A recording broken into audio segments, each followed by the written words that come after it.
ẹ kú dédé àsìkò yìí ní gbogbo ibi tẹ́ bá ti láǹfààní láti máa gbọ́ mi tó bá fẹ́ dàbí everybody ó gbọ́dọ̀ máa ronú bí everybody lákọ̀ọ́kọ́ ẹ̀wọ̀n fọ́nrán yìí. báà pounds tẹ̀ra dọ́là òun lélẹ̀ 2025 ọ̀ṣàrà ni o tí aláìlọ ó wà lára ẹ̀ ti rí.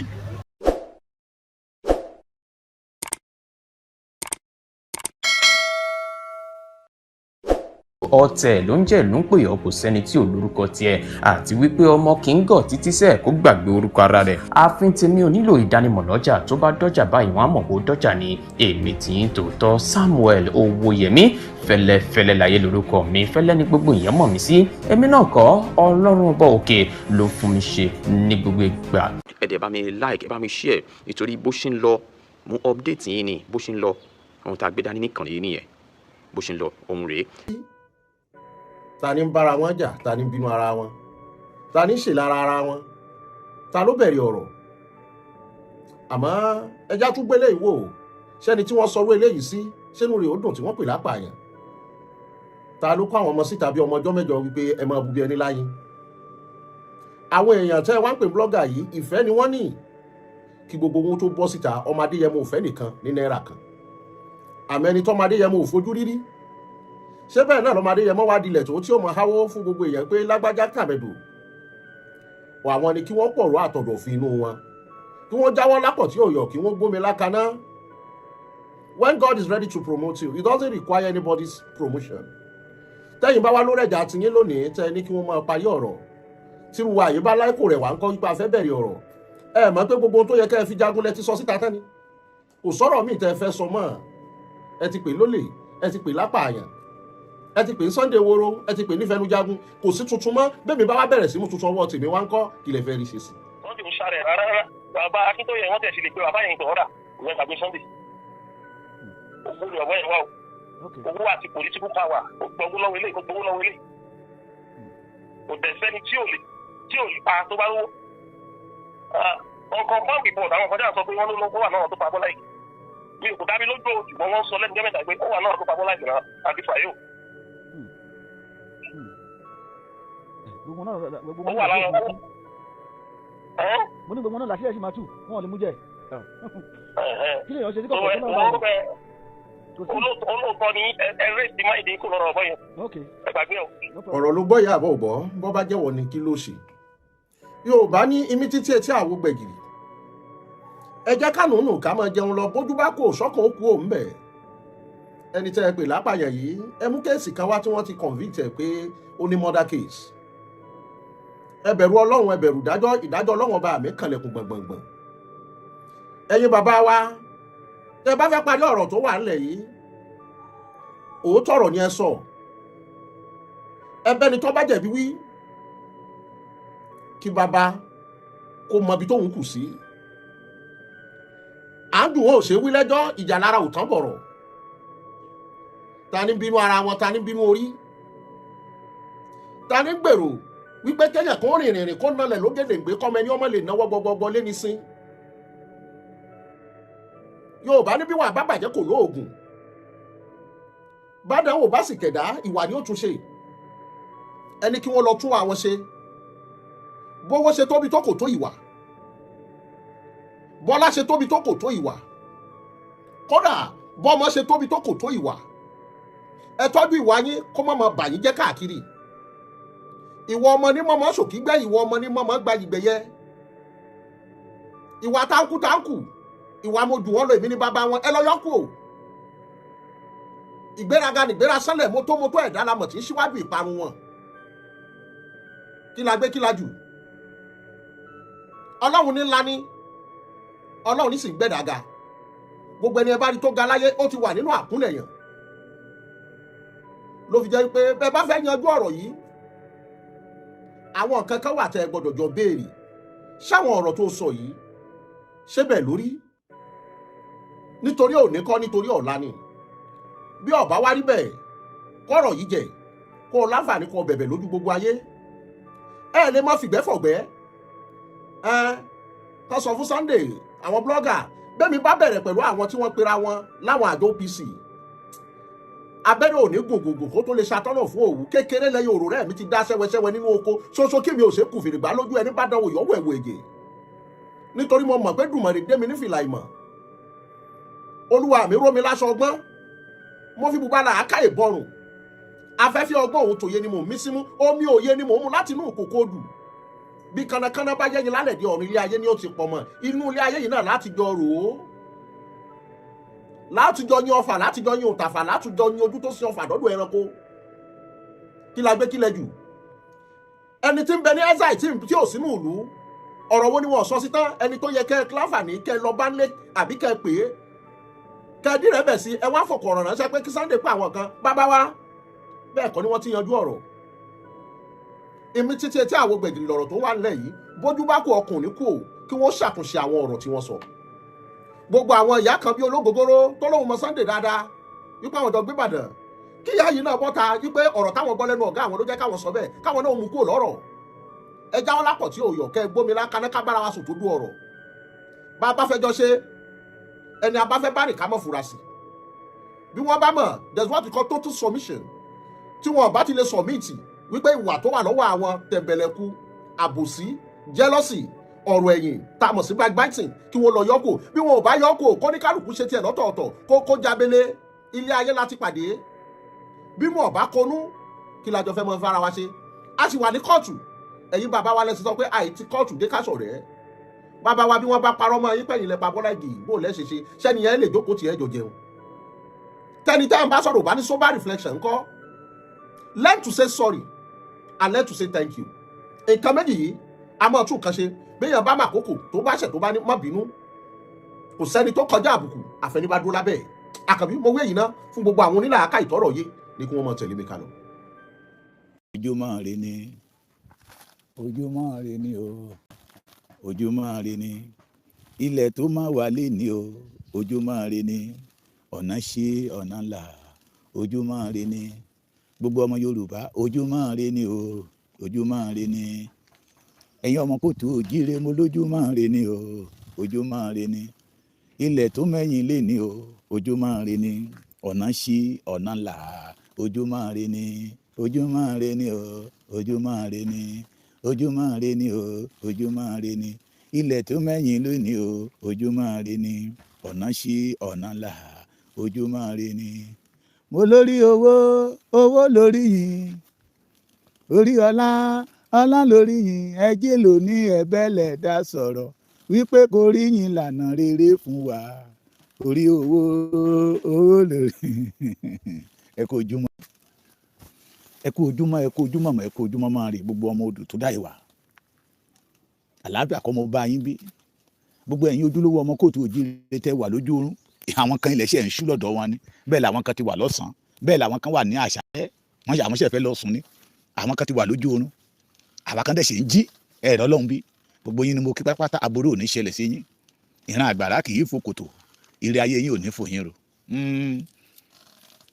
mo kí yín lórúkọ bàbá Professor Banji Akíntóyè àrólé Awólọ́wọ̀ bàbá dáadáa bàbá tó mètò bàbá yẹn ló yẹ ká máa pè ní bàbá mètò of Yorùbá land.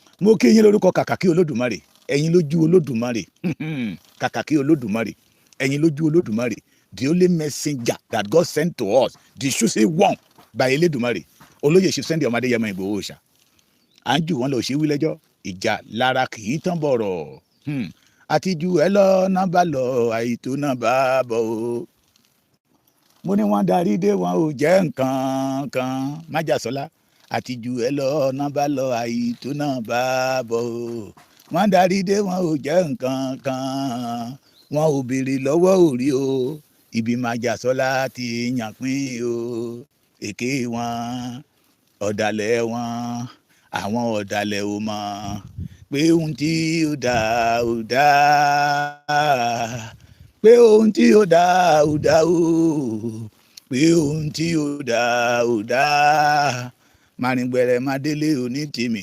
kẹ̀kẹ̀kẹ̀kẹ̀kẹ̀ májàsọ́lá ọkọ̀ dúdú ọkọ̀ pupa mi kìtìgẹ̀gẹ̀ ọkọ̀ tí ó yọ sí ọkọ̀ rọ́pò tèmi o ọmọ wọn ní Ìgbòho Èkìtì ọmọ wọn lọ́yọ̀ọ́ Aláàfin ọmọ wọn ní Olúgbọ́n ọmọ gbogbo ọbalẹ̀ Yorùbá pátápátá májàsọ́lá Ìgbòho ìṣàmì ẹkùn ọkọ Fúlàní ẹkùn ọkọ ọmọ àlè gbogbo tó bá ń lọ kí ni wọ́n pè ẹ́ ọkọ Fúlàní gírígírí. Ẹ má jẹ́ n kọrin láàárọ̀ yìí torí mo wá pẹ̀lú short message pẹ̀lú ọ̀rọ̀ àkíyèsí ọ̀rọ̀ ọ̀dàlẹ̀ àti onírìkíṣí àti onímọ̀gòmọ́gó.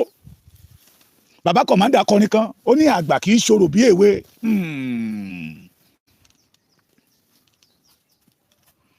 Àgbà kì í ṣe kí ni kì í ṣòro bí èwe. Mo rí fídíò kan ó dẹ̀ jọ mí lójú ó bà mí lẹ́rù. Èmi mọ̀ pé wọ́n fi ọ̀rọ̀ sí bàbá Adéṣọ̀kan lẹ́nu ni bàbá yẹ kó ló sọ̀rọ̀ jáde. Wọ́n ti ọ̀rọ̀ sí bàbá Adéṣọ̀kan lẹ́nu ni mo dẹ̀ mẹ́ni tó ti ọ̀rọ̀ sí bàbá yẹn lẹ́nu. Àwa ti mọ̀ wọ́n lọ́dàlẹ̀ tẹ́lẹ̀, àwa ti mọ̀ wọ́n ní ọ̀dàlẹ̀ tẹ́lẹ̀ pé ṣekúṣẹyẹ ni wọ́n, àwa ti mọ̀ wọ́n lọ́dàlẹ̀ tẹ́lẹ̀ pé chameleon ni wọ́n, àwa ti mọ̀ wọ́n tẹ́lẹ̀ pé ìwà ènìyàn èéfín ni tẹ́ ẹ bá ti bò kò sí bẹ́ẹ̀ ṣe bò tó yóò wù síta ni. Májàsọ́lá kí ni wọ́n pè ẹ́ o ẹ̀kọ́ ọkọ̀ Fúlàní, bóde kìtì kí ni wọ́n pè ẹ́ ẹ̀kọ́ ọkọ̀ Fúlàní, ìgbà tó délé Ifẹ̀ kí ni wọ́n pè ẹ́ Olúọmọ kìrìgìdì ó yàtọ̀ síra wọn. Àní ẹ mọ́ fojopòjò ẹ̀yin àgbà kan ní ilẹ̀ Yorùbá tẹ́ ẹ bá fẹ́ pa náà tẹ̀ that you want the Yorùbá to be unite not fake unite, kì í ṣe unite orí àwọn. Ẹ sọ òdodo ọ̀rọ̀ lóòótọ́ lódodo ọ̀rọ̀ kòrò ẹni ẹ bá sọ òdodo ọ̀rọ̀ lẹ́nu ó lè má kí yín ṣùgbọ́n tó bá dọ̀la tó bá bẹ̀rẹ̀ sí meditate ṣó kọ̀rẹ́tì àìmí náà ti gbé ìbò mi ò fẹ́ máa sọ ìbò Amẹ́ríkà yẹn mọ́ tó meditate on it á jòkó pé lóòótọ́ òdodo ọ̀rọ̀ làwọn máa bá mi sọ yìí á yí padà kúrò nínú ìwà ibi ṣùgbọ́n tẹ̀yìn àgbà kan bá ṣe ń fọ̀rọ̀ sórí àwọn sọ bóyá torí owó tẹ́ni yẹn ń fún yín ẹ fẹ́ ṣẹ́ ẹ̀dẹ̀ ń fẹ́ àlàáfíà ẹ̀dẹ̀ ń pariwo unity òfo ẹ̀yin ọjà irú àlàáfíà bẹ́ẹ̀ yìí tọ́jọ́ ìpàdé àlàáfíà bẹ́ẹ̀ kì í tọ́jọ́. Ọ̀rẹ́ ṣòtítọ́ ká lè rí ìjà ẹ gbé, ọ̀rẹ́ ṣòtítọ́ ká lè rí ìjà ẹ gbé, Olúwa ń bẹ lẹ́yìn aṣòdodo. I want you to know that Yoruba belong to all of us. And we have right to reject what did not belong to us. We have right to say this is what we want and what we don't want. Ayé àtijọ́ kan làwọn àgbà kan sọ máa impose. There is nothing like impose again. Ojú ti là.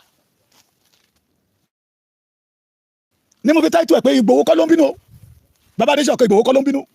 You will never see anywhere where Ìgbòho tó sọ̀rọ̀ against Gani Adams. Ṣé gbọ́ mi sà? Bàbá Adéṣọ̀kan èrè ìdí tèmi gbàgbọ́ wípé ọ̀rọ̀ tẹ́ sọ yẹn wọ́n ti sí lẹ́nu ni ẹ̀yin kọ́ lẹ sọ.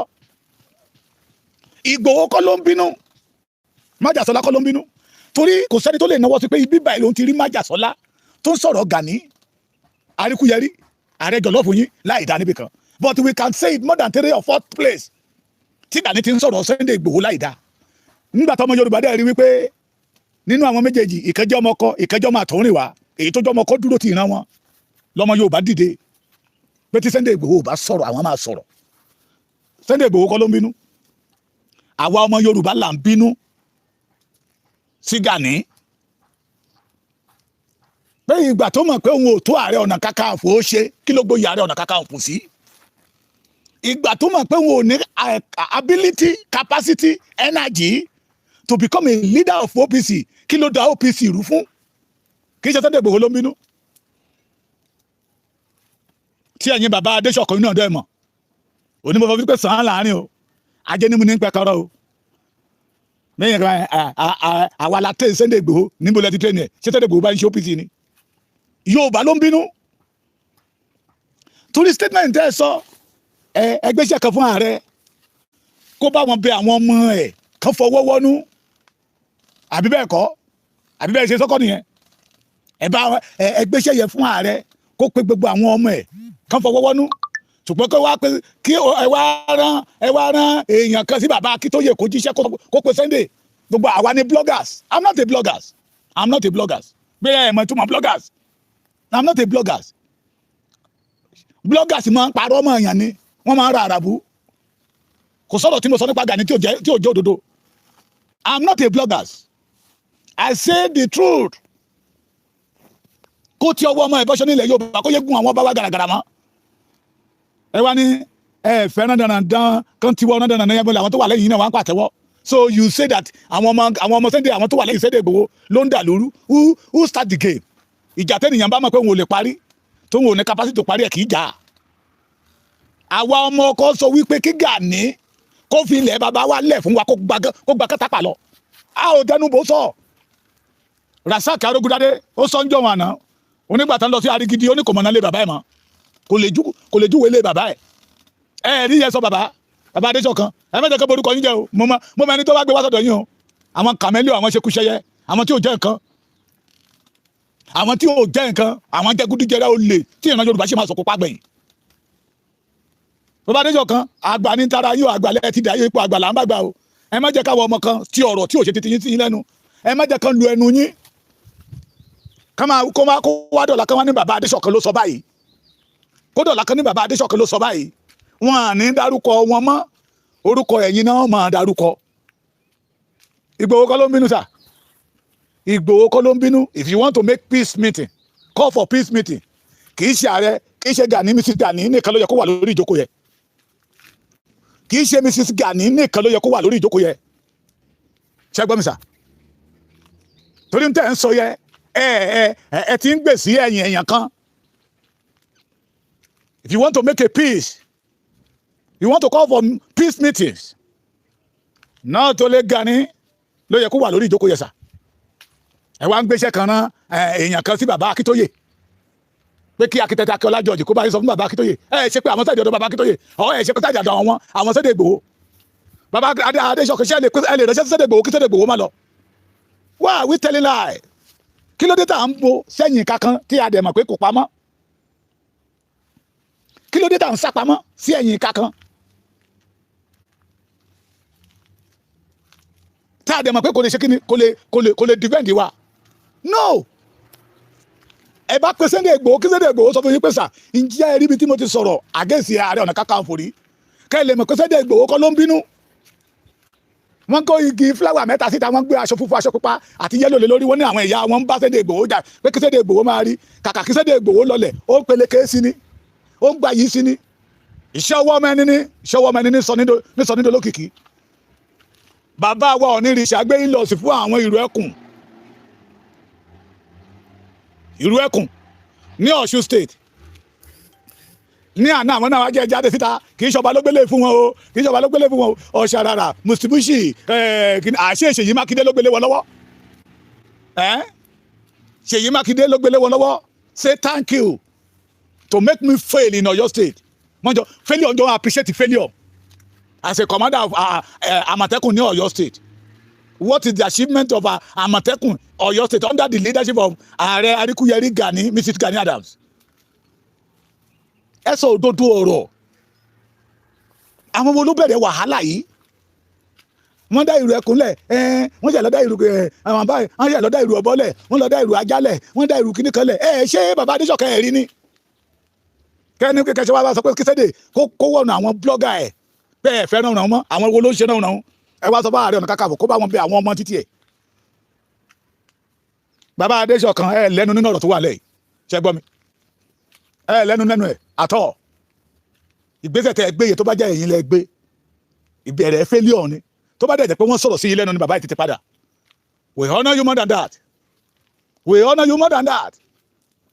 Ṣé ló yẹ ká ẹ béèrè lọ́wọ́ Gani kí ló dé tó fi ń sọ̀rọ̀ Sunday Igboho láì dáa ká ẹ béèrè ní public kó deny yẹn káwa máa fún níjọ́ tó sọ báyìí fọ́ọ̀sì eléyìí èmi ò rírí o mo wà nínú club kan ọmọ 51 years wà ńbẹ̀ ọmọ 52 wà ńbẹ̀ ọmọ 53 ọmọ 54 wà ńbẹ̀ ọmọ 55 wà ńbẹ̀ ọ̀rẹ́ ni gbogbo wa Gani pera ẹ̀ ní àìgbọ́n sí Sunday Igboho a ní àbúrò. It is not a foul language.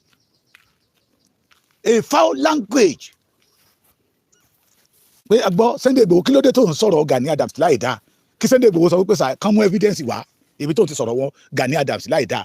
Ó tún lọ sọ́dọ̀ bàbá wa tí ọba Ṣómólú Bàrígà ó ń dúpẹ́ lọ́wọ́ àwọn OPC ó ní mo dúpẹ́ lọ́wọ́ OPC ààrẹ Gani Adams káwá gbé ibi tí Gani gan ti bẹ̀rẹ̀ sí sọ̀rọ̀ Sunday Igboho láì dá olówó ló wá o lè ní ọmọkùnrin yẹn o wà lára àwọn tó pa Bọ́lá Ìgè bàbá Adéṣọ̀kan ṣe ẹ̀ sí ìlú ńgbà yẹn ni. Are you not in the town? Kẹjẹ káwọn kan wá wá tẹ́jì yín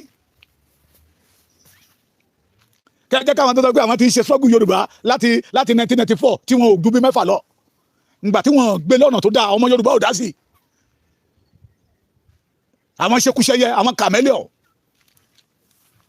bàbá ọ̀nà tó yẹ kẹ́ gbà nìyẹn o èyí tẹ́ lọ sọ yìí bí ìgbà tó jẹ́ pé ẹ kàn ń fi ẹ parí ọ ìjàsà ẹ gbọ́dọ̀ bàbá yìí ò fẹ́ kẹ́ gbọ́ wọ́n bọ̀.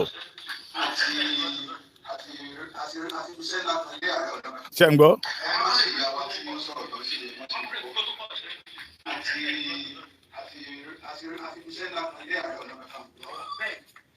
pé kí wọ́n jọ wọ́n sì torí Ọlọ́run gbogbo àwọn ọmọ fákàtí bá ń bínú ọba àfẹ́sọ̀ sí wọn lọ́wọ́.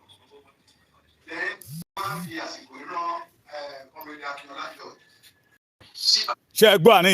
ṣe gbọ́ àníyàn yín ojúlówó ọmọ kóòtù òjíire a fi àsìkò yìí sọ fún Ààrẹ Ọ̀nà Kakanfò àwọn ọmọ ẹ̀ tó bá ń bínú kó pẹ̀tù sí wọn lọ́kàn kó má pẹ̀tù sí wọn lọ́kàn kó jẹ́ kájọ máa fà lọ má pẹ̀tù sí wọn lọ́kàn káwọn máa mú propaganda wa àwa ọmọ sọjẹ ní ọ̀rọ̀ bí tó bó ṣe tẹ́lẹ̀ ẹ tẹ̀síwájú kẹ́ máa gbọ́. kẹ́ ń gbọ́.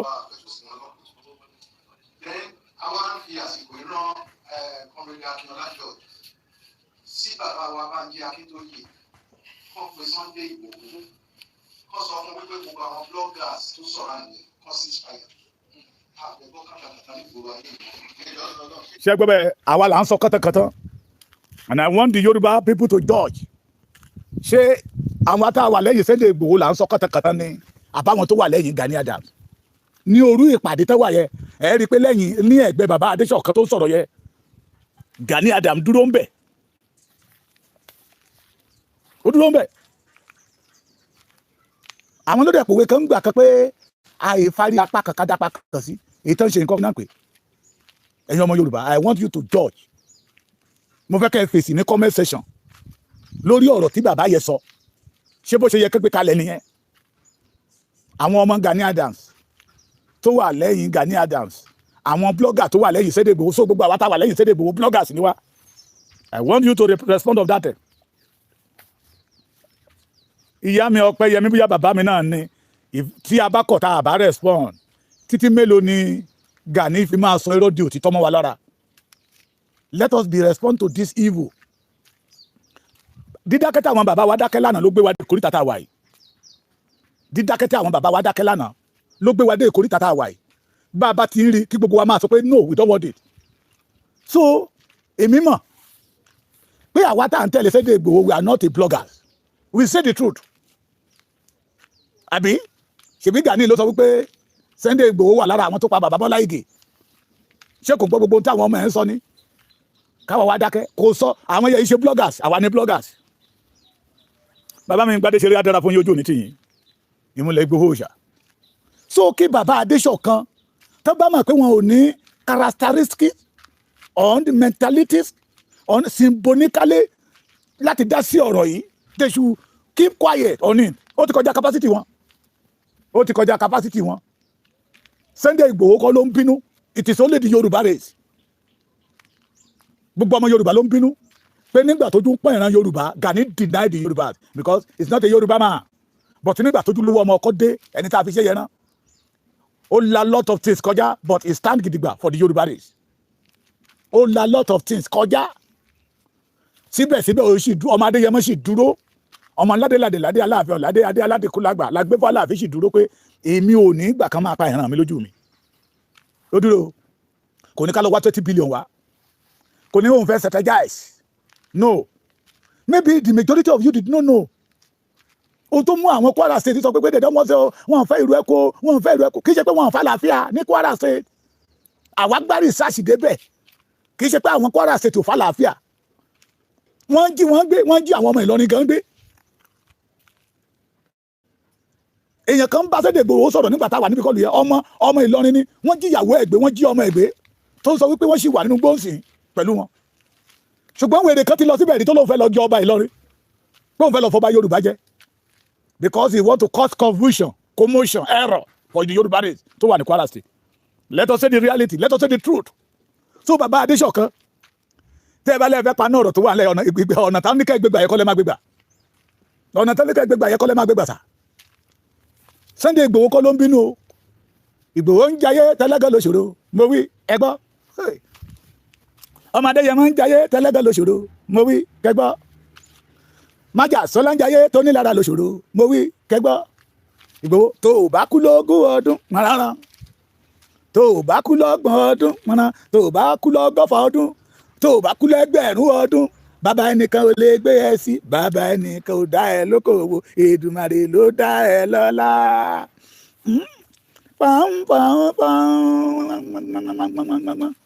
Igboho ráyè this man always think how the Yoruba people will move forward. Igboho always think how the peace will sọ̀kalẹ̀ gbìgà into the Yoruba land. À ń tẹnu bọlẹ̀ kiri Igboho ráyè ẹ̀ Sunday Igboho ráyè ẹ̀ torí ọ̀rọ̀ Yorùbá mo ti rí aago 11 òru tí Sunday Igboho sì wà lórí kọ́ tó make kọ́ tó ń give instruction ẹja ṣe báyìí ẹja ṣe báyìí ó pẹ́ jù aago 7 àárọ̀ títú jí ẹ ti máa rí àwọn group by group because of the Yoruba.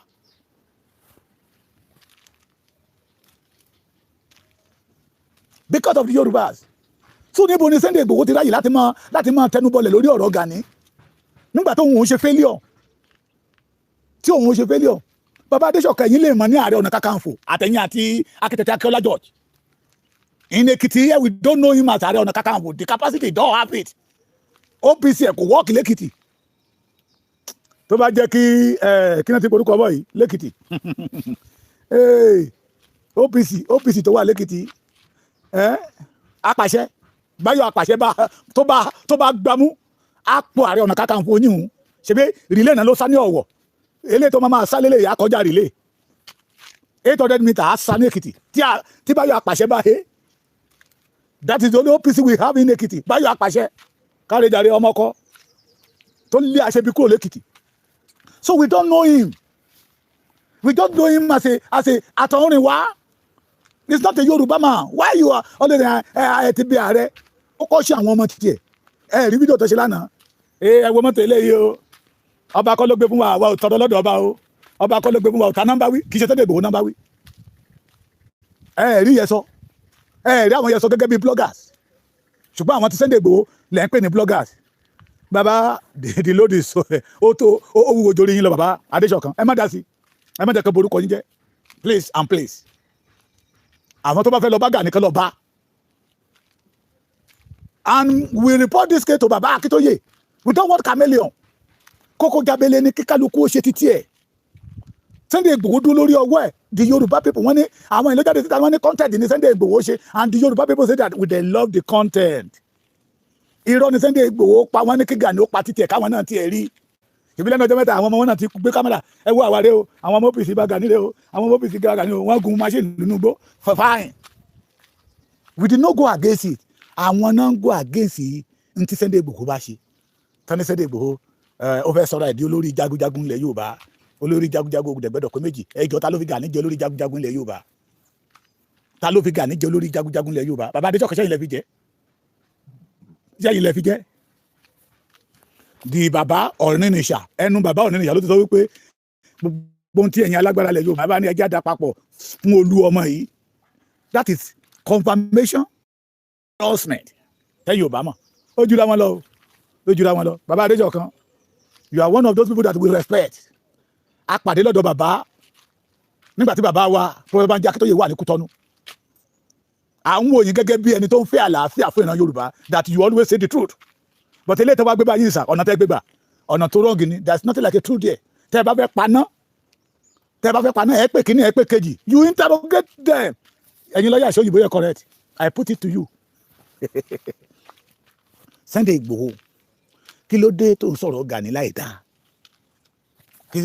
kí Sunday Igboho sọ pé sà ẹni kan mú evidence wá ibi tó ń ti ń sọ̀rọ̀ Gani láì dáa Gani kí ló dé tó ń sọ̀rọ̀ Sunday Igboho láì dáa bàbá mi ò sọ̀rọ̀ Sunday Igboho láì dáa káwa kó evidence síta kí ọ̀rọ̀ tó bú rẹ́múrẹ́mù káwa kó evidence síta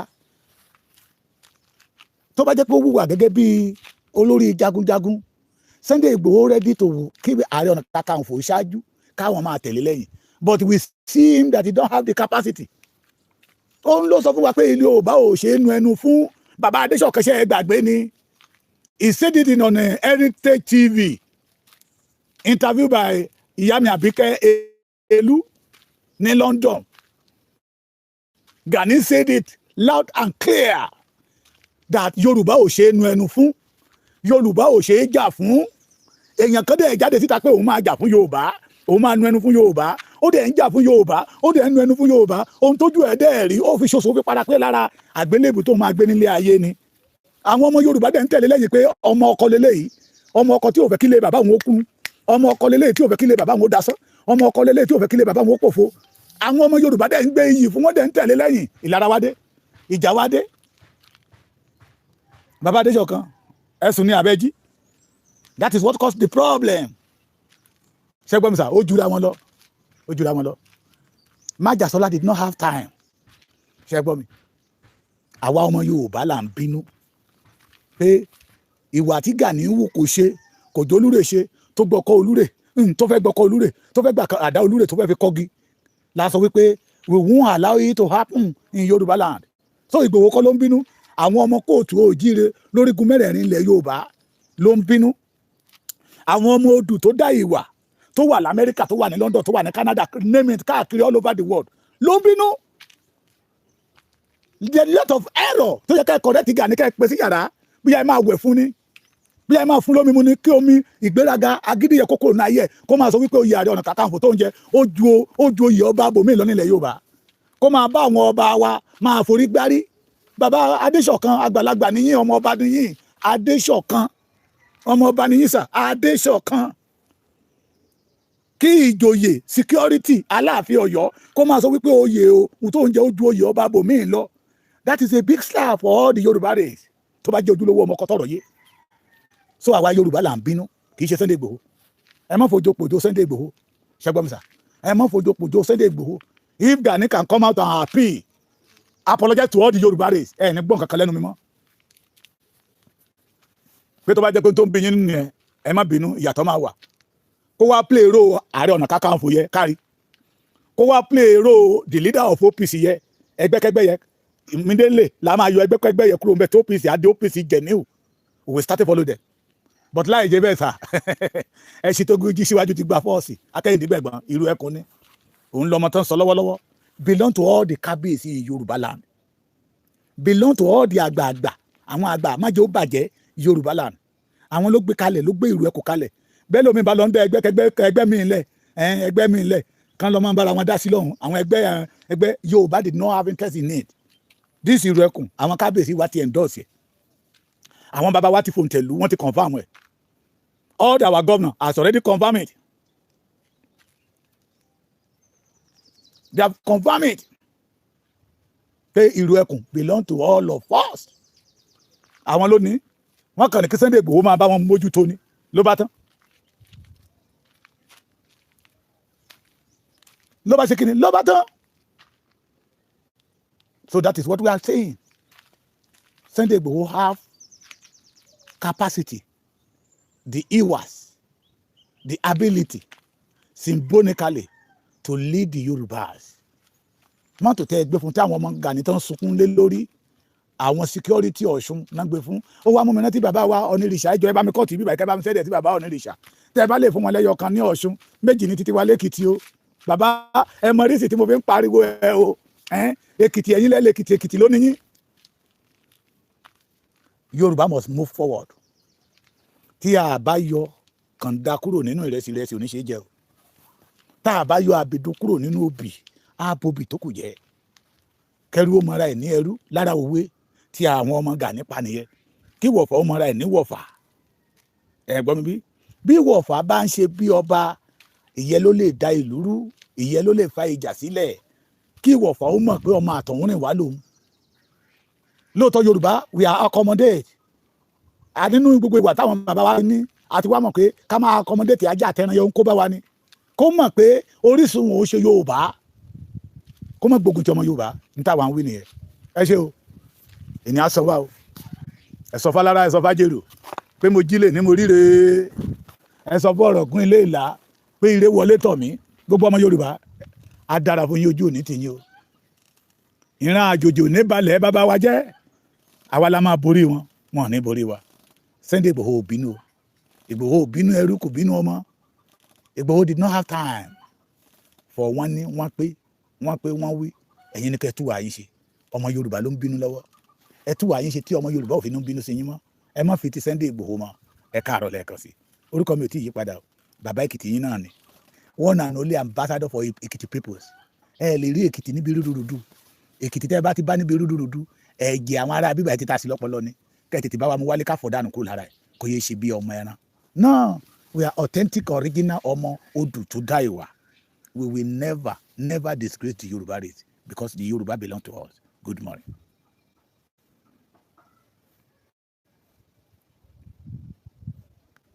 Mo kí ẹ̀yin bàbá mi mo kí ẹ̀yin ìyá mi mo kí ẹ̀yin ẹ̀gbọ́n mi mo kí gbogbo àtẹ̀gbọ́n mi káàkiri àgbáláyé èmi ọmọ yín kọ́mẹ́dọ̀ mẹ́yọ̀ náà ni òkú kún ní suwa kò ní rẹwà láṣẹ Ìdùmarè. Máa fẹ́ kí gbogbo wa sáré gbọ́ ohun yìí. Kí ẹ̀yin bàbá mi mo kí ẹ̀yin ìyá mi mo kí ẹ̀yin ẹ̀gbọ́n mi mo kí gbogbo àtẹ̀gbọ́n mi káàkiri àgbáláyé èmi ọmọ yín kọ́mẹ́dọ̀ mẹ́yọ̀ náà ni òkú kún ní suwa kò ní rẹwà. Àkọ́kọ́ mo fẹ́ kí ó yé gbogbo àgbáyé pé àwọn ò ráyè láti máa ṣe ra nǹkan báyìí bọ́n báyìí máa ń wà nígbà mi ó máa ń da kí èèyàn jẹ́ kí àgbáyé mọ̀ nǹkan tí èèyàn bá tó dáa ní kó dàbí ká máa ra nǹkan kó dàbí kó wá kọ́ máa ṣe bí ọmọ ìjọba ẹ̀rí tí ń já bí àyà so mo fẹ́ kó yé gbogbo wa pé Àgbàlá Bàbá Májàsọ́lá ibẹ̀ la wà yìí gbogbo wọn táwọn rí tọ́ fún wọn lẹ́yọ̀kan tó bẹ̀rẹ̀ sí ń fẹ́yìn káàkiri bí n tí ni lọ́dọ̀ tàwa ń bí máa fẹ́ kẹ́ wá rí báyìí ṣe rí báyìí ẹ̀rí mo mọ̀ pé gbogbo alámọ̀ nǹkan tí Bàbá Májàsọ́lá tí wọ́n tó tí wọ́n dẹ̀ wọ̀n ká garage la wà yìí ẹ̀rí báyìí tó tiẹ̀ sì jáde ẹ̀rí 1 2 3 4 àwọn kan tó sì wà lọ́hùn yẹn tàṣì máa so mo fẹ́ kí alága Ìgbòho mo fẹ́ kẹ́ sọ̀rọ̀ ẹ kalẹ̀ ẹ ṣe ẹkújẹ mẹ́ta ẹ ti kú gbogbo wa àwọn ayé ló ní bínú yín èmi kan wù sí ọkọ̀ wọlé fídíò ní orí iṣẹ́ tí ní bá sì dáhùn kan sọkún bẹ́yẹn wọ́n á wò pé kí ní ṣẹlẹ̀ àfíládé nígbà tí mo sì so nǹkan náà lóòótọ́ ọkọ̀ tí wọ́n fi pálámpìtà tí wọ́n ti fi wúùpù lára ni mo ti gbogbo wọn sọkún sí pé kó ti bá wọn ò ṣe jẹ́ pé kìnìkan mo tó wá ń gbọ́ pé tí wọ́n ń Ṣèyí Mákindé ló gbé ọkọ̀ ìfún ló gbé ọkọ̀ ìfún mọ́ máa ń wò pé ọmọ wa ga o lórí kíni mo tó wá ń gbọ́ sọ pé àwọn ọ̀tọ̀rọ̀kọ̀ lọ́wọ́ bá o ọmọ wa ga o nítorí pé ọkọ̀ tí wọ́n gbé tí gbogbo ayé gan rí gan máa gbé fọmọ sí àwọn pé ẹgbà yẹn mọ̀ ló ti yín láì fẹsẹ̀ kan débẹ̀ láì fẹsẹ̀ kan wọnú rẹ̀ tí mo wọnú ẹ̀ rárá ẹ̀yin wá ń sunkún lórí ọkọ̀ tí wọ́n fún yín pálábìtà rẹ̀ ẹ̀ wá ń sunkún àti yín mọ̀ ti bàjẹ́ o àti yín ti bàjẹ́ o ọmọ wa ga o ọkọ̀ ní ìsìn báyìí ẹ̀díjọ́ gbádùn bá ní ìsìn báyìí ẹ̀ wà pa ni yìí ti bàjẹ́ ọ̀gá yìí náà ni ọmọ ìlú gbogbo ẹni tí wọ́n sunkún yẹn ìdí yóò nìkan bẹ̀ yìí ti bàjẹ́ ẹ̀yin mọ́gbọ̀n burúkú ẹ̀rí méjì wà nílẹ̀ ẹ̀ gbọ́ kéèkan lẹ̀ kéèjá kéèsè kankan káyọ̀nù kúnra rẹ̀ gbogbo ẹ̀kúnra rẹ̀ kọ́kọ́ rẹ̀ wà lọ́wọ́ mi tí mo sọ̀rọ̀ yìí tí ìwọ̀nú ẹ̀ dáadáa tọ́kọ̀ pàtì ẹ̀ lẹ̀ tọ́ àbádà rẹ̀ lẹ̀ ìwọ kan wá ń pariwo ọdún orí kíni lórí ọkọ̀ tí wọ́n ń pariwo chacha ni chacha ọkọ̀ tó náà lóríṣiríṣi ẹwòrán ẹ tó rí Benz another one too rí ẹrí báyìí another one too rí ẹrí báyìí àwọn kan ló wà níbí o ẹrí àwọn kan rí o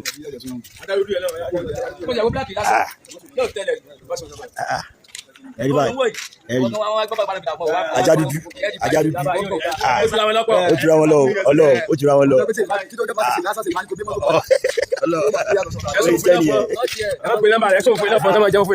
ẹ tún máa jẹ lọ ẹrí pé lálọ́ wà nù ẹ tún wọlé ẹ tún wò ẹrí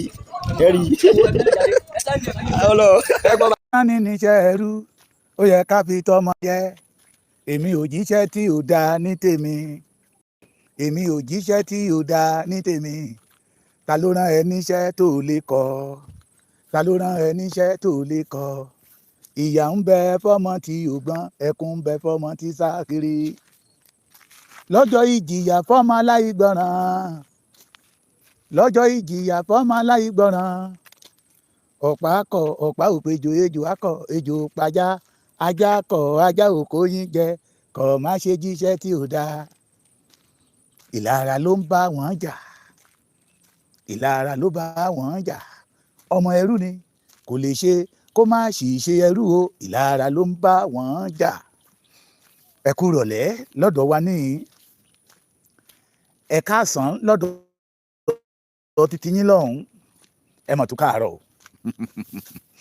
mo ní bí mo bá ṣe lèmi ọmọ gbé wá àríjàyọ̀ àríjàgbá ní ìdílé ibi tí mo ti jáde ìdílé ìyá mi lọmọ bọ ọmọ ọlọ́rọ̀ kẹ̀ í tán bó bá tán láàárọ̀ bó bá dọjọ́ alẹ́ àtúwú síta àwa ò ní gbà kó àwọn ọmọ àlè kan balẹ̀ jẹ́. We won't give them opportunity. Wọ́n ti lè máa ṣe tẹ́lẹ̀ kan mú jẹ́. This time around, we will not give them opportunity to destroy the good work of our fathers in Yoruba land. Ìlara ló bá wọn jà. Ìlara ló bá wọn jà. Tẹ́ ẹ bá ti rí wọn, ọmọ àlè ní gbogbo wọn. Ìlara ló bá wọn jà. Wọ́n lára títí. Wọn ò ráàyè gbọ́ títí wọn. Ìlara ló bá wọn jà. Wọ́n lára títí, ayé wọn ń bẹ lójú kan. Ìlara ló bá wọn jà. Wọ́n lára títí, òòrè ń fò wọ́n ru. Ìlara ló bá wọn jà. Taná ń lára, wọ́n ń lára Olúwa ọmọ. Ẹni tọ́lọ́run ọba rán níṣẹ́ náà ń lára ẹ̀wọ̀n ò mọ̀ pọ́lọ́run náà ń bá jà yẹ. Ìlara ló bá wọn jà. Alábàjọ tí wọ́n fi dúró lójú kan bí omi adágún. Ìlara ló bá wọn jà. Mo sọ fún yín nínú ọ̀rọ̀ mi, ẹni bá lóun fẹ́ wo iṣẹ́ Ọlọ́run tó lóun fẹ́ wo iṣẹ́ Olódùmarè, bí ìgbà téèyàn mọ̀ kojú ìjà sí ẹlẹ́dàá ẹni. Mo dẹ̀ mọ̀ pé ẹlẹ́dàá ò ní fojú rere worú àwọn bẹ́ẹ̀. Èmi sọ wípé òjò ẹ̀sìn Gani ṣú á dẹ̀rọ̀ torí ìgbéraga tí àwọn àgbà àjọ wọn àná ní pé ó ń ṣíwájú ìparun. Maybe àwọn bàbá ẹ ti ṣẹ̀, maybe àwọn ìyáláyà ẹ ti ṣẹ̀ tó jẹ́ pé Gani lọ́lọ́run fẹ́ fi ṣe sáǹpù ìyà fún àwọn tó ń bọ̀ lẹ́yìn tàtàtàwọn tó ń tẹ̀lé lẹ́yìn. Mo sọ fún yín lẹ́ẹ̀kan, mo ní ọmọkùnrin yìí ó fẹ́ máa bá àwọn orí adé complete ní ilẹ̀ Yorùbá. Kí ló dẹ̀ fà á? It is because we the Yorùbás àti gentle jù, àti wà accommodate jù. Ohun tí ò yẹ ká gbà mọ́ra àti gbà mọ́ra. Ọmọ àlè, ọmọ àtọ̀húnrìnwá àjòjì náà ti wá ń pera ẹ̀ lọ́mọ onílùú, lọ́mọ onílẹ̀ nínú ìran Yorùbá. Àyè wa ń gba tápà, ó wá ń kọ́lé ìgúnnú ní ilẹ̀ Yorùbá. Ẹ jẹ́ kí n bẹ̀rẹ̀ báyìí. Ẹ mọ̀ pé tí n bá ti wá máa kí yín, ẹ dákun ẹ má bínú.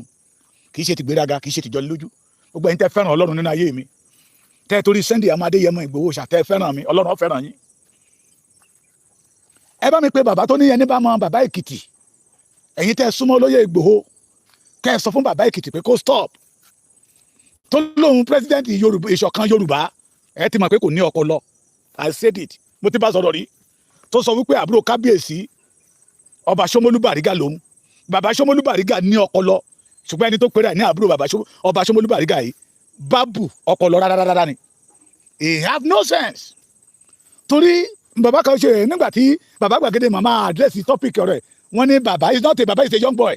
Majority of them tó bá ti kóra wọn sínú agbádá, wọn á sọ̀rọ̀ àwọn darúgbó ọ̀sán gangan. Wọn á máa wá iyì níbi tí iyì tó yẹ wọn ká máa gbé fún àgbàlagbà, wọn fẹ́ ká máa gbé fún wọn. Wọ́n rí ẹni tó ń ba ilẹ̀ Yorùbá jẹ́. Wọ́n rí ẹni tó ń disturb the pace of the Yorùbá race. Wọ́n rí ẹni tó jẹ́ pé ọ̀nà àbáyọ tí ìran Yorùbá ní ó kó àwọn ọmọ ẹ̀ síta pé ká máa bàjẹ́. Kò lè ní pé Gani Adams stop what you are doing. Ẹ̀yin ọmọ OPC ẹgbẹ́ tí ń fi straight bullet ń pààyàn káàkiri, stop what you are doing. Ẹ̀yin ọmọ OPC tẹ́ ẹ̀ jẹ́ nǹkan kan ní ilẹ̀ Yorùbá tẹ́ ń pera yín ní mẹ́wàá, stop what you are doing. Ṣùgbọ́n àwa tá a dìde pé we don't have another place, pé ilẹ̀ Yorùbá la jogúnbá láyé àtijọ́. Wọ́n ní the best legacy tí òbí lè fún ọmọ ẹ̀ ní education. Ṣé wọ́n jẹ́ ṣé àwọn àjòjì tó wọlé Yorùbá jẹ́ kí education wúlò lẹ́nìí? But the best heritage táwọn bàbá wa fún wa ní ilẹ̀ yìí, àjòjì fẹ́ máa ṣe bí ọmọ onílé. Àwa tá a dìde tí ẹ mọ́ tójú wa yàn wá mẹ́bọ. Wèrè kan wá jáde síta ní pé ẹ sọ fún bàbá Èkìtì. Ẹni tó jẹ́ pé ó wùwà ìgbéraga. Mo sọ mo ní Yorùbá tútù jù. Àwọn Yorùbá ti gbàgbàkúgbà. Níbẹ̀ ní Edo state ńbẹ̀ yẹ ní Delta state ní Edo state. Àrà tí Gani dá ní ilẹ̀ Yorùbá ṣó lè dá ní Benin. Kí ọba máa yan olóyè kí Gani náà tún máa yan olóyè. Láyé àtijọ́ àkún ilẹ̀kẹ̀ ẹ̀yin ọmọ ìsìn ilẹ̀kẹ̀ náà máa ń pè, bọ̀tí lọ́dọ̀ wa àkún la máa ń pè. Ẹni tẹ́ bá ti rí tó kó àkún sọ́rùn ní ilẹ̀ Yorùbá láyé àtijọ́ ènìyàn pàtàkì ní. Ẹ ti mọ̀ wọ́n ní adé orí la fi mọ̀ bá, ilẹ̀kẹ̀ la fi mọ̀ joyè. But lóde òní tajà tẹran ní kó àkún sọ́rùn. When did somebody like Gani tó náà yan oyè tó yan ọ̀tún tó yan òsì tó yan wájú tó yan ẹ̀yìn, it is because we Yorùbá we gbàgbàkúgbà. But thank God àwọn ọba wa ti wá mọ̀, wọ́n ti ń dá ọwọ́ ọ̀tún mọ̀ yàtọ̀ sí ọwọ́ òsì. wọ́n ti àwọn kábíyèsí wa ti mọ̀ pé dídákẹ́ táwọn dákẹ́ yẹ ó ń ṣe ilẹ̀ Yorùbá ní jàǹbá àwọn lè má sọ̀rọ̀ síta o ṣùgbọ́n iṣẹ́ ọwọ́ wọn yóò máa sọ̀rọ̀ wọ́n bínú orí wọ́n fi fìlà dé dodo wọ́n bínú ẹsẹ̀ wọ́n kó bàtà sórí mo sọ fún yín mo ní ìgbéraga ní síwájú ìparun ìgbà tí mo ka kiri ẹ síta àwọn kan ní èmi ni mo kọ́ pé wọ́n sọ táwọn sọ wípé bàbá wa onírìṣà ní ó rólé apá kan ó ń dá apá kan sí mo ló jó wọn náà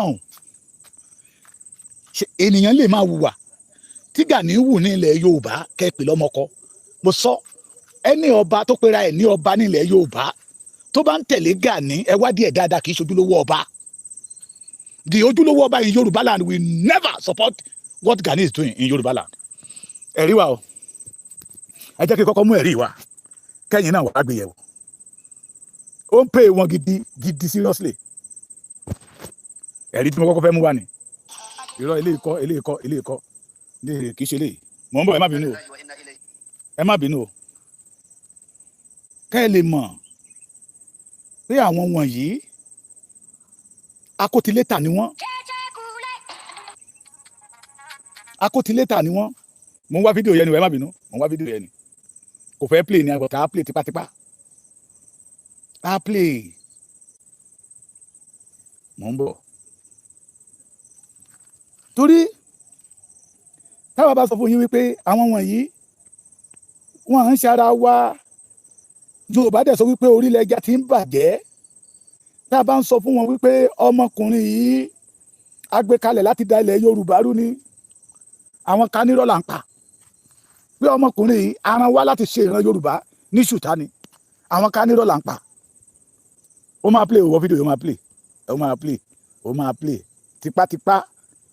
tipátipá ní kíní kan fi ń fẹ́ràn Ṣàngó you go play tipátipá sẹ̀ òun náà kọ́ lélẹ́yìí torí mo fẹ́ kẹ́yìn ọmọ Yorùbá rí kí gbogbo wa jọ mọ̀ pé lótìtọ́ àti lódodo ìlara ń bá wọn fà á ìlara tó ń bá wọn fà á ìlara yẹ ò jẹ́ kán ní ìfọ̀kànbalẹ̀ ìlara tó ń bá wọn fà á ìlara yẹ wá ń lé ohun rere sẹ́yìn fún wọn ìlara tó ń bá wọn fà á ó wá mú wọn kán máa ṣìwàwù ṣé ń gbọ́ mi ó wá mú wọn kán máa ṣe kíni kán máa ṣìwàwù lójoojúmọ́ wọn ó dẹ̀ máa ṣìwàwù náà ni ṣé gbọ́ mi wọ́n máa ṣìwàwù ni o torí wọ́n ti forí jalè agbọ́n wọ́n dẹ̀ ti sọ̀kò sóró oyin wọ́n ti forí jalè agbọ́n o wàá play tó o bá play báyìí máa padà lọ download ẹ̀ máa padà lọ ṣe kí ni lọ download ẹ̀ ìwà ló máa ń sọmọ ní ìwà ní mọ́mọ́ ń dòkígbẹ́ yes òwe Yorùbá ni èdè wa ni ṣùgbọ́n àwọn ọmọ pàpàǹlágí àwọn ọmọ agaramọyàn àwọn ọmọ tí ò ti léere wá àwọn ọmọ tí ò gbẹ̀kọ́ the video will not be play kí ló dé tí ò ní play ok ẹ má bínú mò ń padà bọ̀ program mi máa ní part 2 I want everybody to see the evidence the reason tí àwọn ọba wa òye ti yé wọn tí mo fi ń sọ wípé àwọn kábíyèsí wa òye ti yé wọn màá sọ lẹ́nu sí màá padà gbé fídíò yẹn wá ẹ máa rí ẹ mọ̀ pé bàbá wa Ọ̀jájá Ògúnwùsì olórí aládé gbogbo ilẹ̀ Yorùbá nígbà tá a lọ sí pálásì wọn symbolically a lọ bẹ̀ pé kò ní í dáa ká lọ sí Òṣogbo lọ ṣe lọ́ọ̀ṣì ìrù ẹkùn ká má dọ̀dọ̀ bàbá wa a dẹ̀ ti sọ fún àwọn tó jẹ́ kọ̀mándà ní Ọ̀ṣun pé ọ̀nà mẹ́ta gan-an la fẹ́ dé ọ̀dọ̀ bàbá wa Àtàrọ̀jà tòṣogbo ká dé ọ̀dọ̀ bàbá wa Tìmítẹ́dẹ́ from there to Ilé-Ìṣà from Ilé-Ìṣà to ọ̀dọ̀ bàbá wa olórí aládé but time against us symbolically nígbà tá a máa dé ọ̀dọ̀ bàbá wa Onírìṣà just to say kẹ́ẹ̀pẹ́ ń bẹ̀ ń fún bàbá kájọ pẹ́ lórí pé ntẹ́ ẹni ká ṣe ẹ má gbàgbé 2023 àwọn bàbá yìí ṣe Yorùbá security summit tí kìíní bẹnu tùlùkùtùlùkù mi sísì tí a rò pé ọmọkùnrin ni láì mọ̀ pé obìnrin ni. American language yẹ ò wá ní American language yẹ ò wá tó bá wà we spoke it. tí àwọn bàbá yẹn pe mítì yẹn nígbà yẹn lọ́hùn wọ́n rò pé ara wa ni. Number 2 wọ́n rò pé ọkùnrin ni. But àwọn bàbá yẹn ò mọ̀ pé obìnrin ni, pé kì í ṣọkùnrin. Ẹ gbọ́ mi bí? Àwọn bàbá yẹn ò mọ̀ pé obìnrin ni, pé kì í ṣọkùnrin. Tó náà débẹ̀ tó ń tutukutu. Nígbà táwa dọ̀dọ̀ bàbá ntí ẹ sọ́njọ́ wọn àná àti gbé kalẹ̀ àti wá ṣe lọ́nṣẹ̀ lẹ́nìí. Ẹ gbọ́ gbogbo yín lẹ wo fídíò tí bàbá ṣe. Gbogbo yín lẹ gbọ́ gbogbo tí bàbá sọ. Ìgbà tí bàbá dẹ̀ sọ̀rọ̀ tán, Ọlọ́run ní jẹ́ kí bàbá wa sọ̀rọ̀ tán. Tó sọ̀rọ̀, bàbá wa sọ ọ̀rọ̀ kan pé gbogbo ẹ̀yin tọ́lọ́run já igi ọlá fún nílẹ̀ Yorùbá, ẹ já pọ́wọ́pọ̀ kájọ support ọmọkùnrin yìí. Àwọn máa bẹ̀rẹ̀ títí wọn with 100 million naira. Wọ́n dẹ̀ máa gbé in-laws bus fún wọn ní Ọ̀ṣun. Tí èmi dẹ̀ ti ń pe bàbá wa Ọ̀jájá Ògúnwùsì olórí aládé gbogbo ilẹ̀ Yorùbá, ẹ má gbàgbé Èkìtì gàgàgàgàgàgàgàgà làkọ́bí yín. We the Ekiti, we are the firstborn of Ọọ̀ni of Ife. Ekiti gàgàgàgà ní àkọ́bí yín bàbá. Tẹ́ bá lè fún wọn ní in-laws bus ẹyọ kan ní Ọ̀ṣun, we take 2. Àwọn èèyàn lójú kòkòrò ní mi. Bàbá mọ̀ bí Èkìtì ṣe jẹ́ sí wọn. No, it's olóyìnbó pé kíní kan ní surprise. Every one of us shocked. Because even if the commander of Osun State, he was not expecting it. Nobody expecting that. Such of gift, a special gift. 100 million. Láì ṣe pé èèyàn béèrè. Pẹ̀lú in-laws ẹyọ kan. Bàbá dẹ̀ mú lè ríṣẹ́. Lọ́jọ́ kejì àwọn wèrè jáde síta. Pé bàbá ń play oyún, ó fárí apá kan, ó dá apá kan sí. Wọ́n pòwe mọ́ bàbá pé àgbà kì í wà lọ́jà kó rí ọmọ tuntun ó wọ́. Wọ́n sọ gbogbo oríṣiríṣi ọ̀rọ̀. Fídíò tí mo fẹ́ ṣò fún yín tí ò ṣó mo ní mò ń padà bọ̀. Kí this foolish boy tó jáde síta tó ní kó sọ fún bàbá Èkìtì pé kó stop lórí ọ̀rọ̀ Ìgbòho, lórí ọ̀rọ̀ Gani, kí Ìgbòho kó wọ̀nù mi dáadáa. Àṣẹ̀ṣẹ̀ bẹ̀rẹ̀ kí lè tí ì rí o. Ìjà yẹn sì máa gòkè sí torí a ò ní gbà kọ́mọ àlè kó tẹ́ kó bá Yorùbá. Èyí tó bá jẹ wọ́nranwọ̀nran a máa jẹ lẹ́gbàá kọ́rẹ́ẹ̀tì o. A máa jẹ lẹ́gbàá kọ́rẹ́ẹ̀tì. Ó wá jáde síta. Nígbà tí ń lọ sí yẹ dé, ó ṣọ́ọ̀kì wọn. Bóyá Gani náà wá lọ ra in-laws. Àwọn ọmọ OPC ẹgbẹ́kẹ́gbẹ́ ẹgbẹ́ apààyàn ẹgbẹ́ rédèrèdè ẹgbẹ́ dandan OPC ti Gani o. Ẹgbẹ́ tí ò ní license, ẹgbẹ́ tí ò ní register. Because in the constitution of Nigeria, àwa náà ti ṣerú ẹ̀ rí, àwa náà ti mọ̀ nípa ẹ̀. Ẹgbẹ́ kan ò lè ní kó dorúkọ kan kó register lọ́nà mẹ́ta. It's not possible. Wọ́n wá jáde síta pé ẹ wo ẹṣin tuntun tí Gani ṣẹ̀ṣẹ̀ rà, ẹṣin tuntun tí bàbá wọn Gani ṣẹ̀ṣẹ̀ rà, ọba kọ́ ló gbélé fún wọn o, àwọn ò tọrọ ẹ̀ lọ́wọ́ ọba o, ó ń dùn yín ní ìlara ló máa pa yín. Kò sí ọba ilẹ̀ Yorùbá kan tó lè fún yín lírú ẹ̀. Kò sí ọba ilẹ̀ Yorùbá kan tó lè fún Gani Adams lírú ẹ̀, ọmọ tápà. Ẹ máa sọ pé orúkọ tó ti build, orúkọ tó dẹ́pẹ́ ẹ̀jẹ̀ ọmọ Yorùbá ló fi build ẹ̀. Ṣé àwọn bàbá yóò mọ̀ ìgbà tó wọn ajá kẹgbẹ́ OPC lọ́wọ́ àwọn bàbá wọn, lọ́wọ́ àwọn bàbá Dr. Frederick Fashewu? Ṣé àwọn fámìlì alákà tó pa nìbàdàn, ṣé àwọn fámìlì ẹlẹ́bọ̀jú rẹ̀ wò? Ọba kọ́ ló gbélé fún wa ò tọrọ ilé lọ́wọ́ ọba o, náà bí ọba báyà mo nà tí a lẹ lọ. Lọ́nà 1 million Sunday Igboho lè ra Gani pa. Lọ́nà 1 million. Sunday Igboho mo sọ mo tẹnu mọ́ àwọn tó mọ̀ Sunday Igboho was not a millionaire, multi-billionaire. Lóṣù tó kọjá lọ mo méèyàn kan lọ lé Sunday Igboho. Nígbà tá a jáde tó dé síta, ó ní olóhùn ṣe mọ̀ pé máa yín pure, mo ní kílẹ̀ tó ẹ ṣe mọ̀ pé ó pure ni. Ó ní ìyá kan ló ń jẹ́ máa yín ṣe pure billionaire. Ó lọ́ọ̀dọ́ ohun tó ń sọ fún mi pé Sunday Igboho òun ò mọ tó lóun lọ ń gbèjà Yorùbá, iye bí òpá ìyà ò jẹ́ ìkéde kankan, pé ẹni yẹn sọ pé ó nílé ní Germany, ó nílé ní London, ó nílé ní America, ó nílé ní Canada, pé òun ò mọ tó wá ní kíní kankan. Pé torí pé ó nífẹ̀ẹ́ ìran Yorùbá, ẹ̀dẹ̀ fẹ́ sọ di ogun mọ́ lọ́wọ́. Ó ní ìṣe multi-billionaire. Ó délé ó shock. Ó wá náwó sí mọ́tò kan, onímọ́tò báyìí, oníbàbá Èkìtì ẹ̀mí tán ta mọ́tò yẹn níṣá. Ọmọ nípa pátá ju bí 68 million. Ó ní what? 68 what? Ó ní ṣé mo ti gbàgbé pé òun ń ta mọ́tò ni. So Sunday Igboho máa rẹ̀. Ó rò pé ìlọsí tí bàbá wa ní Ọ̀jájá gbé fún wa, tó gbé fún ìlú ẹkùn, ṣé o rò pé Sunday Igboho náà gbé fún? Wọ́n ti brand mọ́tò yẹn sí kọ́lọ̀ ìlú ẹkùn tí píṣọ̀ bàbá wa Ọ̀jájá wà ń bẹ̀, pé káwọn Ọ̀ṣun kan lọ máa fi ṣe ààbò. Pé kábíyèsí rí pé sí iṣẹ́ tí Sunday Igboho ṣe wọ́n gbé mọ́tò fún, it show that they know pé Sunday Igboho ọmọ ọkọ ni, kì í ṣe ọmọ tápà, kì í ṣe ọmọ àlè tó fẹ́ balẹ̀ Yorùbá jẹ́. Pé this boy kò jáde síta torí pé he want to use Yorùbá to make money like Gani Adams. like ẹni tó fẹ́ máa fi gagbága pẹ̀lú àwọn ọba ilẹ̀ Yorùbá òjò pa bàtà pàjẹ́ mọ́jọ́mọ́ etí ẹ̀ ara ló máa pa gbogbo yín dànù. àyìn ti ṣe pt majority àwọn tó wà lẹ́yìn Gani ọmọ Yorùbá ni wọ́n o èyí tó sọ̀rọ̀ sí mi lẹ́kìtì ńgbà ẹlọ́run tó náà gbé fídíò síwájú àrà tí Gani fi dá ló ń lọ yẹ o àrà tí Gani tó fi dá ló ń lọ yẹn ó fẹ́ lè tàlé ẹ̀ torí Gani tí ò bá jẹ́ wọn fámílì ẹ̀ tó sì ní gbẹ́rẹ́ pàpọ̀ pé ṣé ń fi ṣe é ni ngbà tó rí pé ọkàn ẹ̀ ń balẹ̀ pé ọkàn ọmọdé yìí ń balẹ̀ kí á ló gba kọ̀mádà Èkìtì ló gba lọ́wọ́ ẹ̀ ó gbé fẹ́ olówó jáde tó wá ń tutù kutu it is a pity pé àwọn tó jó ọmọ Yorùbá gan wọ́n wà lẹ́yìn wèrè tó dẹ̀ ń balẹ̀ Yorùbá jẹ́. Thank God ọba gbé in-laws fún Sunday Igboho.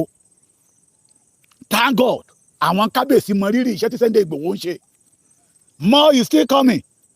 Kábíyèsí Ọlọ́wọ̀ máa gbé mọ́tò fún wa, bàbá wa Ìwé Adó máa gbé mọ́tò fún wa, bàbá wa Ọwọ́ Ajérò máa gbé mọ́tò fún wa, bàbá wa Ọwọ́ Òbòkun máa gbé mọ́tò fún wa, ṣé kí n máa kà á, bàbá wa Ẹ̀gbá tẹ Aláké Tẹ̀gbá ó máa gbé mọ́tò, Ọ̀ṣìlẹ̀ Tòkè Ọ̀nà, Onígbàgùrà gbogbo wọn máa gbé mọ́tò fún wa, bàbá wa Olúgbọ́n, bàbá wa Ṣọ̀ún Ògbómọ̀ṣọ́, Aláàfin Ọ̀yọ́, bàbá wa Olúbàdàn, bàbá wa Ọ̀lẹ́lá Ọ̀ràngún, ọba Bàdágìrì, all the kábíyèsí. Bàbá sọ fún pé ó yàtọ̀ síra wọn, ọmọ ọkọ ó yàtọ̀ sọ́mọ àlè, ó yàtọ̀ síra wọn. Ẹjọ́ mo ń padà bọ̀, mo fẹ́ lọ wá fídíò, mo fẹ́ lọ download kíní yẹn kẹrì, I want you to see it. Kó má dà pé bàbá Èkìtì oníjẹ̀gbọ̀n ni bí mo ní wọ́n ti ní ajá Sunday Igboho lèmi, and I believe lóòótọ́ àti lódodo ajá Sunday Igboho lèmi, ṣùgbọ́n ní Èkìtì wa ń bíbà yìí àwọn bàbá wa máa sọ wípé ajá yìí ṣàdédé gbó tí ò bá ní nítorí. But I want to tell you today that Gani Adams ó ti yan dìgbòlógè. It is better ká tètè mókun sún ká so ká jù sínú pé níbi tó ti wá. Ní Arigidi tí Gani ń claim lọ́wọ́ wọ́n pè mí bẹ́ẹ̀ láàárọ̀ wàhálà tí Gani dá sí Arigidi. Ṣé torí pé ẹni kó lọ ṣe ohun àtọ́báyé wọn pàdípàdí ni wọn. Gani tó dá wàhálà tó dá sí Arigidi òun ló lọ yẹ. Ọmọ ọkọ yàtọ̀ sí ọmọ àlè. Ní Ìgbòho ọba mẹ́ta ló wà ń bẹ o. Àwọn ọba mẹ́tẹ̀ẹ̀ta ní Sunday Igboho ń bá ṣe oníkòsí tó kàn pẹ̀lú ọ̀rọ̀ ọba. Òun kò sí gbogbo àwọn mẹ́tẹ̀ẹ̀ta. Níbi tí ìyá ẹ̀ ti jáde níbi tí bàbá ẹ̀ ti jáde oníkùsí èwo lòun fẹ́ support. So òun wà neutral. But wèrè yìí lọ ń da ìlú rú ni. So it is better for the Yoruba race to say no to this man láti da kó má da ilẹ̀ Yorùbá rú pé ilé tó fọ́ ilẹ̀ Yorùbá ó tó gẹ́ mọ́ padà bọ̀ mi ò tí ì dé.